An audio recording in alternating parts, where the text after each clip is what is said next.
ነው ፊደልም ነው ምን ያልሆነው አለ አንድ ፊደል ቢጎድል ከዲኤንኤ ሰው በዊልቸር ይሄዳል ብለን አይተናል። በተመሳሳይ መልኩ 7 ኦክቲሊየን አተምስ ውስጣችን አለ። ምሳሌ ሰውነታችን የተሰራበት ንጥረ ነገር ይታወቃል።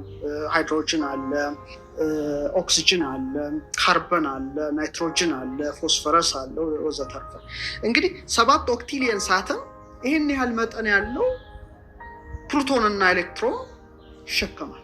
ስለዚህ በኒውትራል አተም ነምበር ኦፍ ፕሮቶን እና ኤሌክትሮን ተመሳሳይ ነው።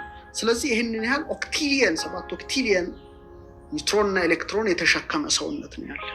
በጣም ትልቅ ነገር ነው ይሄ ጉዳይ ማለት ነው። አሁን ሰው ጤና ለመሆን ባላንስ ነምበር ኦፍ ፕሮቶኑ ነምበር ኦፍ ኤሌክትሮኑ ባላንስ ጤንነት አለው፣ ረጅም እድሜ ይኖራል፣ ንቁ ነው፣ ፈጣን ነው ወዘተርፈ። ይሄ ባላንስ ሲጓደል ግን ብዙ በሽታ ያጠቃል። ምድራችን ገጿ ማለት ውስጧ አላልኩ ገጿ ደግሞ ኤሌክትሮን ኔጌቲቭ ቻርጅ ነው፣ ኤሌክትሮን ነው። ስለዚህ እንደ አንቲኦክሲደንት ወይም ሴልን ለምሳሌ ከበሽታ ከጉዳት የሚገላከል ነገር አለ አይደለ? ኤሌክትሮን ነው። ፍሪ ኤሌክትሮን ነው የምትረግጠው።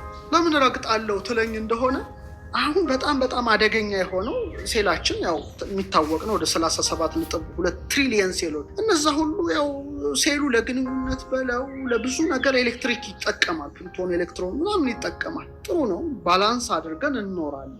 አደጋው ግን ምን ሆኖ ተገኘ መሰለው? ምንጠቀማቸው ስልኮች፣ ዋይፋዩ፣ ቴሌቪዥኑ፣ ላፕቶፕ ሁሉም ነገር እነሱ ደግሞ ወደ አትሞስፌር ምንድነው የሚለቁት? ፖዚቲቭ ፕሮቶን ነው የሚለቁት። በጣም ለዚህ እኮ ነው ሰው ዲዚ የሚሆነው። በቃ ጅንስስ ይላል፣ በቃ ትፈዛለ። ምን ሆነ ማለት ነው? በጣም ባላንስ አድርጎ የኖረውን ሰውነትህን ኤክሰስ ፕሮቶን ይከትባል። ያ ፕሮቶን ሲገባ ምንድነው የምትሆነው? በቃ ኤሌክትሮንህን ዶሚኔት ያደርግና ኢምባላንስ ይፈጥራል።